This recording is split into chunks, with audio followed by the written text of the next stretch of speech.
To another good idea, and imagine a machine that could power your house for free. Well, that's exactly what two Australian inventors claim they've developed. Using magnets and a battery, their new generator has been described as revolutionary, and foreign investors are lining up for a piece of the action. Chris Allen reports. So, John, this is the machine? Yes, this is it, Chris. What's it capable of? Well, it'll power a house. The machine will provide sufficient electricity to run a house and have power to burn. It sounds too good to be true, but inventor John Christie is convinced his machine will change the world. So, John, basically you're saying this machine can produce 5 times as much power as it consumes? Yes, it does. This one, exactly as we see it, it does. And in fact, it can produce more than that. Once kick-started from a battery, John and his partner Lou Britz say this prototype will run for years without stopping, generating 24 kilowatts of power a day. You don't get more revolutionary, I think. I mean, we're talking about something that has the capacity to change the way that the world produces its electric power. It has the capacity to change the way that cars are propelled. You can replace the combustion engine, in fact. John, these are big claims. Are you sure you can live up to them? We don't really need to live up to them, Chris.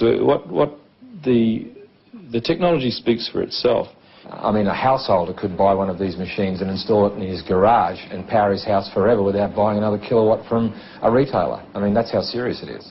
Steve Brassington is an independent electrical engineer. He's seen the machine and backs up everything John says. It's revolutionary. That's the only way to describe it. I think the technology, it's not bending physics, it's just using principles that I guess are commonly in use in power generation today in a different way. These guys have thought outside of the square. Basically, it's magnetic attraction and magnetic repulsion that provide the movement or the moment of the motor. Can you understand why some scientists are sceptical about it? There is no physicist or engineer who has looked at our motor or has looked at our figures who says it doesn't work. Lou is an electrician and John a businessman in Cairns in far north Queensland. The two unlikely inventors have been tinkering with their machine for 6 years. They've applied for an international patent and have been swamped by people wanting a piece of the action. These are the coils. We mentioned the coils don't get hot. Local businessman Alex Roma is one of the many offering money to help develop the generator. It proves up to be what they say it is. Certainly would be something I'd invest in.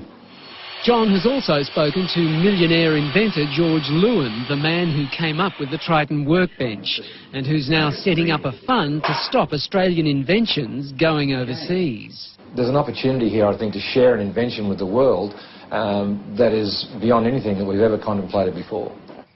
Scientists here at the local university say while they're interested in John's machine, they're also cautious. They say if the machine can generate as much power as John says it can, then they will have to rewrite some of the laws of physics. And they've urged people to be cautious about investing in it until the generator has been independently tested. Anybody who says it doesn't work hasn't seen it or hasn't looked at our figures. They haven't reviewed it. If they look at it, they'll all agree with us that it does work.